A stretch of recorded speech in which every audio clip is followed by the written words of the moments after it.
Fifth, as you have seen, and the media has obsessed over, I have fired a number of senior officers since taking over.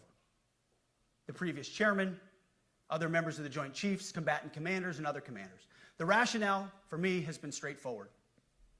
It's nearly impossible to change a culture with the same people who helped create or even benefited from that culture, even if that culture was created by a previous president and previous secretary. My approach has been simple. When in doubt, assess the situation, follow your gut, and if it's the best for the military, make a change. We all serve at the pleasure of the president every single day. But in many ways, it's not their fault. It's not your fault. As foolish and reckless as the woke department was, those officers were following elected political leadership. An entire generation of generals and admirals were told that they must parrot the insane fallacy that, quote, our diversity is our strength. Of course, we know our unity is our strength. They had to put out dizzying DEI and LGBTQI+ statements. They were told females and males are the same thing, or that males who think they're females is totally normal. They were told that we need a green fleet and electric tanks. They were told to kick out Americans who refused an emergency vaccine. They followed civilian policies set by foolish and reckless political leaders. Our job, my job, has been to determine which leaders simply did what they must to answer the prerogatives of civilian leadership, and which leaders are truly invested in the woke department, and therefore incapable of embracing the War Department and executing new lawful orders. That's it. It's that simple. So for the past 8 months, we've gotten a good look under the hood of our officer corps. We've done our best to thoroughly assess the human terrain. We've had to make trade-offs and some difficult decisions. It's more of an art than a science. We have been and will continue to be judicious, but also expeditious. The new compass heading is clear. Out with the Shirellis, the Mackenzies, and the Millies, and in with the Stockdales, the Schwarzkopfs, and the Pattons. More leadership changes will be made, of that I'm certain. Not because we want to, but because we must. Once again, this is life and death. The sooner we have the right people, the sooner we can advance the right policies. Personnel is policy. But I look out at this group, and I see great Americans.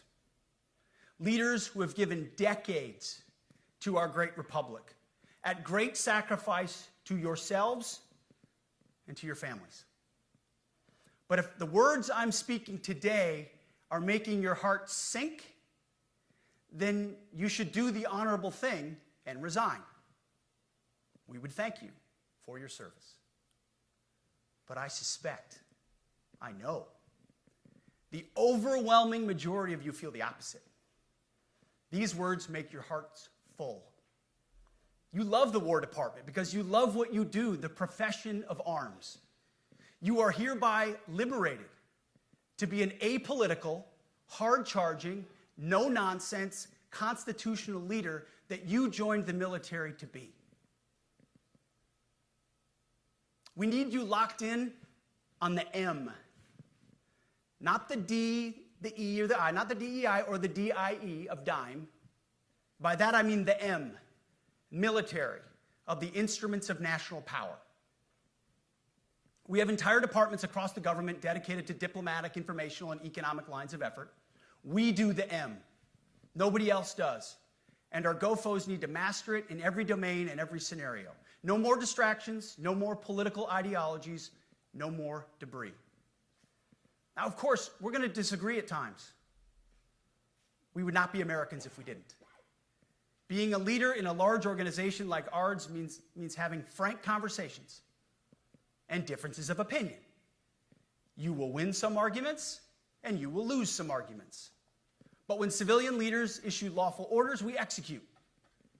We are professionals in the profession of arms. Our entire constitutional system is predicated upon this understanding. Now, it seems like a small thing, but it's not. This includes as well the behavior of our troops online. To that end, I want to thank and recognize the services for their new proactive social media policies. Use them. Anonymous, online, or keyboard complaining is not worthy of a warrior. It's cowardice masquerading as conscience. Anonymous, unit-level social media pages that trash commanders, demoralize troops, and undermine unit cohesion must not be tolerated. Again, O3s, E6s. Sixth, we must train and we must maintain. Any moment that we are not training on our mission or maintaining our equipment is a moment we are less prepared for preventing or winning the next war. That is why today, at my direction, we are drastically reducing the ridiculous amount of mandatory training that individuals and units must execute. We've already ended the most egregious. Now we're giving you back real time. Less PowerPoint briefings and fewer online courses, more time in the motor pool, and more time on the range. Our job is to make sure you have the money, equipment, weapons, and parts to train and maintain, and then you take it from there. You all know this because it's common sense. The tougher and the higher the standards in our units, the higher the retention rates in those units. Warriors want to be challenged. Troops want to be tested. When you don't train and you don't maintain, you demoralize. And that's when our best people decide to take their talents to the civilian world. The leaders who created the woke department have already driven out too many hard chargers. We reverse that trend right now. There is no world in which high-intensity war exists without pain, agony, and human tragedy. We are in a dangerous line of work. You are in a dangerous line of work. We may lose good people. But let no warrior cry out from the grave, "If only I had been properly trained." We will not lose warfighters because we failed to train or equip them or resource them. Shame on us if we do. Train like your warriors' lives depend on it, because they do. To that point, basic training is being restored to what it should be: scary, tough, and disciplined. We're empowering drill sergeants to instill healthy fear in new recruits, ensuring that future warfighters are forged. Yes, they can shark attack, they can toss bunks, they can swear, and yes, they can put their hands on recruits.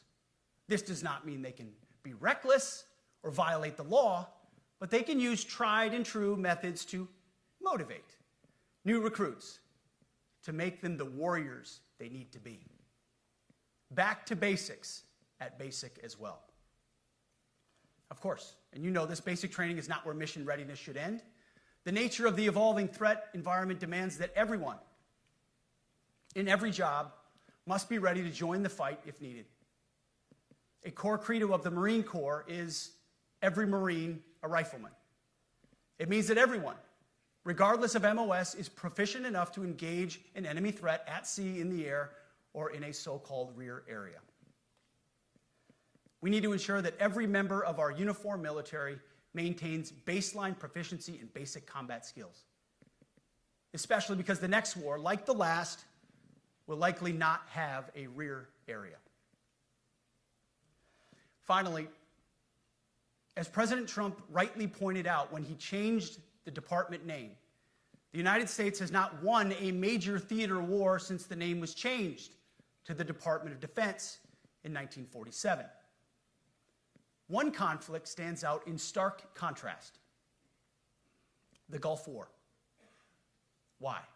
Well, there's a number of reasons, but it was a limited mission with overwhelming force and a clear end state. But why did we execute and win the Gulf War the way we did in 1991? There's two overwhelming reasons. One was President Ronald Reagan's military buildup gave an overwhelming advantage. And two, military and Pentagon leadership had previous formative battlefield experiences. The men who led this department during the Gulf War were mostly combat veterans of the Vietnam War. They said never again to mission creep or nebulous end states. The same holds true today. Our civilian and military leadership is chock full of veterans from Iraq and Afghanistan who say never again to nation building and nebulous end states. This clear-eyed view, all the way in the White House, combined with President Trump's military buildup, postures us for future victories if, and we will, and when we embrace the War Department. And we must. We are preparing every day. We have to be prepared for war, not for defense. We're training warriors, not defenders. We fight wars to win, not to defend. Defense is something you do all the time. It's inherently reactionary and can lead to overuse, overreach, and mission creep. War is something you do sparingly, on our own terms, and with clear aims. We fight to win. We unleash overwhelming and punishing violence on the enemy. We also don't fight with stupid rules of engagement. We untie the hands of our warfighters to intimidate, demoralize, hunt, and kill the enemies of our country. No more politically correct and overbearing rules of engagement. Just common sense, maximum lethality, and authority for warfighters. That's all I ever wanted as a platoon leader. And it's all my E6 squad leaders ever wanted, back to that E6 rule. We let our leaders fight their formations, and then we have their back. It's very simple, yet incredibly powerful. A few months ago, I was at the White House when President Trump announced his Liberation Day for America's trade policy. It was a landmark day. Well, today is another Liberation Day. The liberation of America's warriors, in name, in deed, and in authorities. You kill people and break things for a living. You are not politically correct and don't necessarily belong always in polite society. We are not an army of one. We are a joint force of millions of selfless Americans. We are warriors. We are purpose-built, not for fair weather, blue skies, or calm seas. We were built to load up in the back of helicopters, 5 tons, or Zodiacs, in the dead of night, in fair weather or foul, to go to dangerous places, to find those who would do our nation harm, and deliver justice on behalf of the American people in close and brutal combat if necessary. You are different. We fight not because we hate what's in front of us. We fight because we love what's behind us. You see, the Ivy League faculty lounges will never understand us, and that's okay, because they could never do what you do. The media will mischaracterize us, and that's okay, because deep down they know the reason they can do what they do is you. In this profession, you feel comfortable inside the violence so that our citizens can live peacefully. Lethality is our calling card, and victory our only acceptable end state. In closing, a few weeks ago, at our monthly Pentagon Christian prayer service, I recited a commander's prayer. It's a simple yet meaningful prayer for wisdom for commanders and leaders. I encourage you to look it up if you've never seen it. But the prayer, it ends like this. And most of all, Lord, please keep my soldiers safe. Lead them, guide them, protect them, watch over them. And as you gave all of yourself for me, help me give all of myself for them. And amen. I have prayed this prayer many times since I've had the privilege of being your secretary. And I will continue to pray this prayer for each of you as you command and lead our nation's finest. Go forth and do good things, hard things. President Trump has your back, and so do I. And you'll hear from him shortly. Move out and draw fire, because we are the War Department. Godspeed.